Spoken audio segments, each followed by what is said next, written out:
All right, we're moving hex to hex.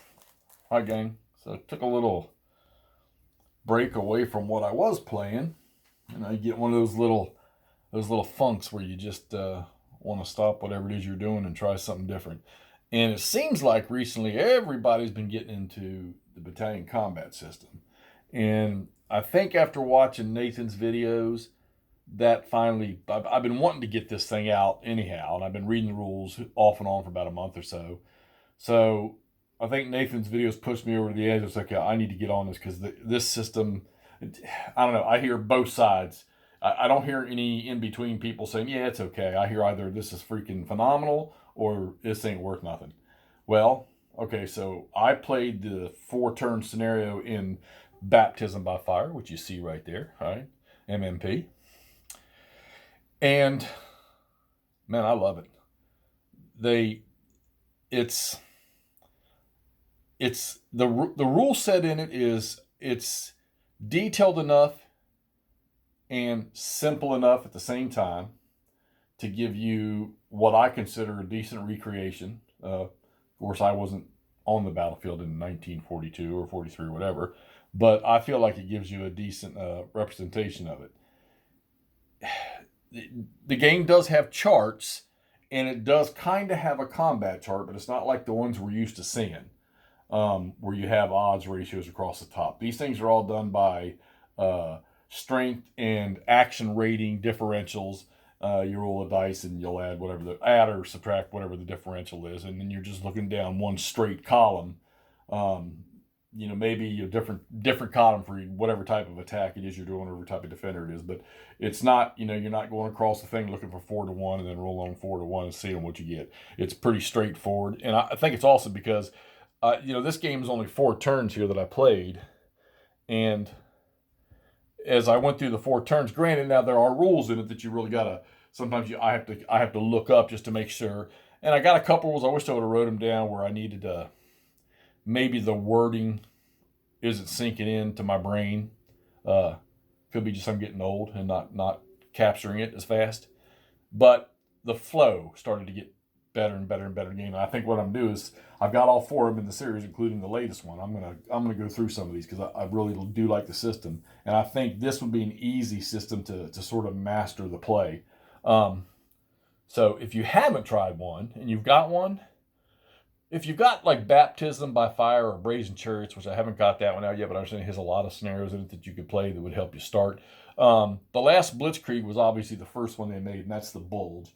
I haven't looked at the scenarios in that game yet, but I'm sure it has a scenario you can play. But I think this one here is a good one to start with because more open terrain. You're not having to deal with woods and snow. You're dealing with either normal weather or rain. That's pretty much it. Okay.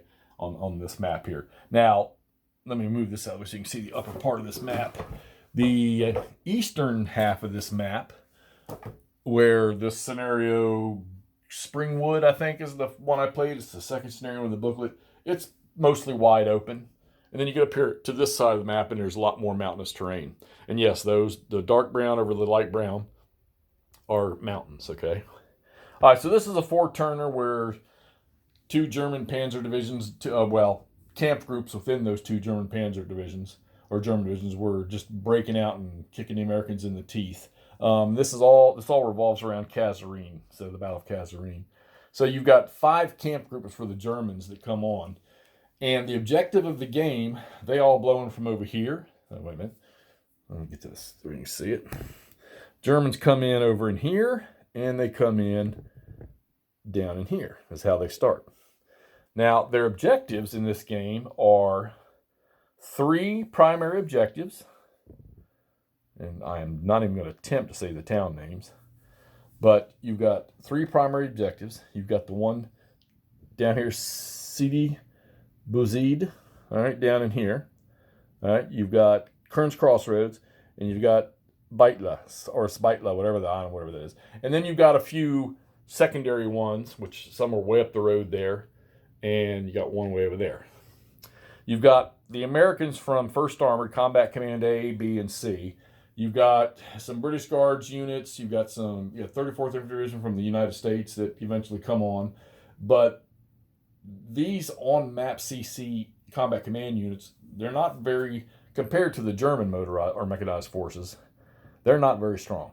So I know on the first turn, Kampfgruppe Gerhardt, which got taken off the map. I'm going to talk about what that did to my game because I didn't bother to look at the reinforcement chart. But they pretty much blew in here from Faid, straight through Kernskrog. They were almost in Spitla on their first turn with 2 activations. So the system works on activations, and then you can possibly get a second one. It's I go, you go. You determine who the first player is, which in this scenario, the Germans are the first player on the first turn, which would make sense. And you get an activation which you don't have to roll for, but you got to roll for snafu. And I'm not going to beat this stuff to death because there's a lot of people that have already done this. I know Gamer Hudson, he's going to start doing his instructions on it. And Nathan, he talks a lot about it. I know, was it Tabletop? Did a bunch of it. Chewy Matt. There's a bunch of them out there that have already done this stuff, okay? Because these games have been out for a while. But you get an activation that you don't have to roll for. You just roll for snafu to see how powerful your activation is. And there's only 3 options. And then when you're done, you might have the chance to roll for a second activation, and it's like getting a whole second move with combat. Units get 2 fire events per activation, so you can. There's multiple things that are a fire event, such as attack, meat engagement, or now what do they call it? Engagement or shock combat. There's you've got air, you've got artillery points, the headquarters. You don't have all these support units like you would in most games represented by counters. You do have some, but they can be converted into support, and then they end up just traveling with a headquarters unit. And then you'll put a support marker down, like you can see here for Kampfgruppe Reimann. He's got a unit underneath the headquarters. It's a support unit. He just travels with that headquarters. Or when he's on his own, he's got his own thing going on, all right? But he moves with the headquarters, and then you have a support marker. Actually, he's red. So see, that number's red on him, that red 3. He's what's called red support, which is more potent than what they call limited support. So you drop a marker down. Then they got fatigue. You drop a fatigue marker down. There's other things, coordination and things like that you can mark down, prepare defense. And you just put a chit next to the headquarters. Some of these games, somebody I know has made some cards for that you can put them off to the side of the map, and you can put all those counters on there. But this game here, there's so minimal counter count that I find it easier just to have these things right on the board next to the headquarters. That way I can see them without having to go look somewhere off to the side of the map. All right. So, like I say, the Germans, the Axis in this game, had to take these 3 victory point locations, which you can see they have, but they had to take 1 additional. Well, they did. They actually blew way up this road going north and took all of these, but you'll notice now they're a different color because you've got 34th Infantry, you've got the Guards, British 1st Guard Brigade, and then you've got Combat Command B from 1st Armored all moved in and took these things back. How did they take those back? And they took them back without a fight. Because Kampfgruppe Gerhardt had to be withdrawn on the 4th turn of this game, which was the 17th of, February or something like that? February 1943. So they pretty much had a free waltz. Now, fortunately, there was a lot of forces up here because each one of these guys, these groups, got a partial activation, which means they can lay 1 objective marker. The objective marker is pretty much one of the mainstays of your movement in combat. Actually, I'm not going to get into explaining that, but you need those to execute combat or to take victory locations. You have to have an objective marker down. And for those of you that are getting ready to play the game, unless there's some other set of rules, I'm using 2.0, you have to place those objective markers, the combat ones, on an enemy or on a victory location, okay? Doesn't mean they can't attack something else within their little 2-hex range of that objective marker. But those markers have to be placed on a victory location or on an enemy, an enemy combat type unit. They have another word for it. Like you can't drop it on like a headquarters or something like that. All right, each of the units, whatever you want to call them, each of the formations have supply trains, okay?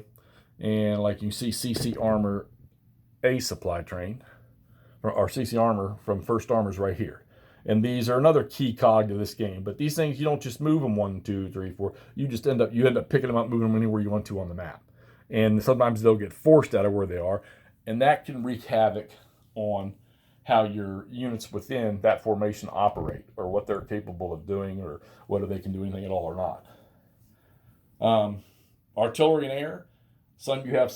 You'll on these headquarters, you're going to notice that the headquarters have a number inside a little explosion image, like that number 1 right there. That's how many artillery points are right there with the unit. Okay, it's like that's their intrinsic. But then you have unassigned stuff where you roll for air points, or you might get artillery points. Air points, artillery points, pretty much used the same way in this game. The difference is air points aren't assigned to any specific formation. Artillery points do get assigned to them. So anybody can use the air points, and the cool thing about it is your air points can be used while a unit in the middle of his move, at the end of his move, before his move. You might have spotter stuff that needs to be done, or you might be able to use the air points in 2 different formats, either suppression or destruction. Suppression, you can use them during a unit's attack, and it gives them a die roll modifier, which sometimes can help. And you can use up to like 3, I believe. And then you have destruction, which the air strikes on its own, usually with a spotter, and they can cause step losses, just using the air. And I had to use that when I had rain, I think, the first 2 days, or the second day. And I didn't get any air points for either side the first 2 turns. And then finally on the 3rd turn, the Germans got some air. Allies didn't. The Germans also got replacements. And on the 4th turn, the final turn, both sides got air and both sides got replacements. So this was pretty much going to should have been a pretty straightforward German victory, like I believe it was anyhow. But because I didn't read through, which is kind of cool, I kind of like to do that whenever I can. I didn't read through the reinforcements and realized I had to pull Gerhardt's little Kampfgruppe off the map. So it left all I had, and nobody could get there. Tried to get there with this Tiger. Like I said, these guys got partial activations. He could never get there. Tried to go over here and take this hex way over here that was abandoned by the Americans, and he could not quite get there because of partial activations, or partial on the snafu. So he ran out of points trying to get there. Fun game. You've got units that, if they're out of command, just don't move them, and they get affected by nothing. But you're spending a lot of time in this game on the offensive trying to cut off supply route. Well, you spend some time trying to cut off what they call the major supply route, or it's called MSR. And if a unit is out of command, like this guy is, because their headquarters is way back here, an out-of-command unit cannot move into an enemy's MSR and cut it off. Interesting rule. I don't know why they couldn't. I probably should read the designer's notes on that, but it does. It kind of half makes sense, kind of half doesn't, because these units are pretty much, it's like they're kind of like isolated in a sense, which there are isolation rules. And maybe they're just not getting the commands to do it. But you can move across. You could probably move across one of them, but you can't move into one of them. So, you've got Kampfgruppe, I think for a while there, Shoot here, he was using this as his MSR back to a supply source. He was not going to be allowed to move in there and block that because he's out of command. And they're pretty much out of command. These units here, special rules, are in command if they don't move. But if they start to do it, they are completely out of command unless you get their headquarters back down there, which that headquarters for CCA, First Army's never had a chance. All right, so my initial opinion, I like it. I like the system. It's not brain wracking. Now, don't get me wrong, you don't see Gauss on the table, but I'm not quitting on Gauss because I want to learn and master that game too. And I'm either going to be doing some with some guys online, maybe with Clay and Steve, maybe with Todd once he gets moved. And I'm going to try to do some myself on Vassal to help progress my learning of that game. It's too good a system. And I got to thinking, granted, while, I can leave something up on the table forever back here, I felt like I needed to use my table to play things, get more stuff out there so people could see some of these nice games that are out there and get them played. So that's what we're doing here. We're going to continue on, I think, with BCS. I still got a Civil War bug in me right now that I want to get out. And I really want to play one of my big ones, but I figure I need to knock out some of this They're all fun, but I want to knock out some of this fun stuff. Plus, I picked up about, 12 to 14 new games in the last 2 weeks. I've showed you all a few of them. I picked up a few more here recently. Not new, but new to me. Oh, yeah, pre-order. Make sure you pre-order the next BCS. I think it's up for pre-order for like $60 right now. And it's Air Court. So if you like BCS, get on there, go over to MMP and get that thing pre-ordered now. Plus, I think they just had a flash sale the other day with 4 or 5 new games they dropped or 4 or 5 games they dropped the price on. All right, well, anyhow, this is Baptism by Fire, Multiman Publishing. This is the Bloody Beginning, Kazarene, 1943. This was a draw because the Allies needed to own 2 of these majors in order for them to win, which they don't. And the Germans need to own all 3 plus 1 minor victory location, and they did not succeed, so that rates a draw. Good game. Took me a little while to play it because I was learning, but not real long. It was just a couple nights I played it. All right, so we're going to pack this one up. We're going to move on and hope to catch up with y'all something new here real soon. Talk to you later. Hex out.